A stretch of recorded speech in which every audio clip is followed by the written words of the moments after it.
Habang libu-libong estudyante ang papasok para sa unang araw ng klase, isang malakas na lindol ang yumanig sa Pilipinas ngayong umaga. At dahil dito, muling naitanong ng marami, bakit nga ba madalas lumindol sa Pilipinas?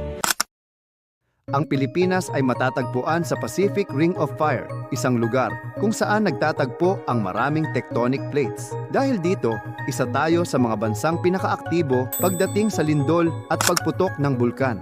Taon-taon, libu-libong lindol ang naitatala sa Pilipinas. Ngunit karamihan sa mga ito ay mahihina at hindi nararamdaman ng publiko. Ngayong araw, isang malakas na lindol ang naitala sa bahagi ng Mindanao na nagdulot ng malakas na pagyanig sa maraming lugar at nagbunsod ng tsunami warning sa ilang coastal areas.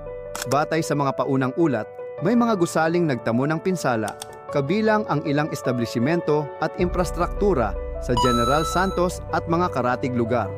Nagkaroon din ng power at communication disruptions sa ilang lugar habang patuloy ang assessment ng mga autoridad. Dahil nangyari ito kasabay ng unang araw ng pasukan, maraming paaralan ang nagsagawa ng agarang evacuation at safety procedures upang matiyak ang kaligtasan ng mga estudyante at guro. Ang lindol ay isa sa mga kalamidad na hindi natin kayang pigilan. Hindi natin alam kung kailan ito mangyayari at kung gaano ito kalakas. Kaya naman, mahalagang alam natin ang dapat gawin bago, habang at pagkatapos ng lindol. Mula sa paghahanda ng emergency kit, pag-alam ng evacuation areas, hanggang sa pagsunod sa mga paalala ng mga autoridad.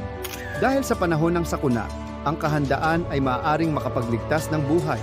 Ang lindol ngayong araw ay isang paalala na ang Pilipinas ay isa sa mga bansang pinaka-vulnerable sa mga natural na kalamidad. At habang hindi natin mapipigilan ang pagdating ng lindol, maaari naman tayong maging mas handa sa pagharap dito. Dahil sa huli, ang kaligtasan ay hindi nagsisimula pagkatapos ng sakuna. Nagsisimula ito bago pa man dumating ang panganib. Gusto mo ba ng mga ganitong content? Dito lang yan sa channel ko, kaya mag-follow ka na. Salamat mga ka-aha!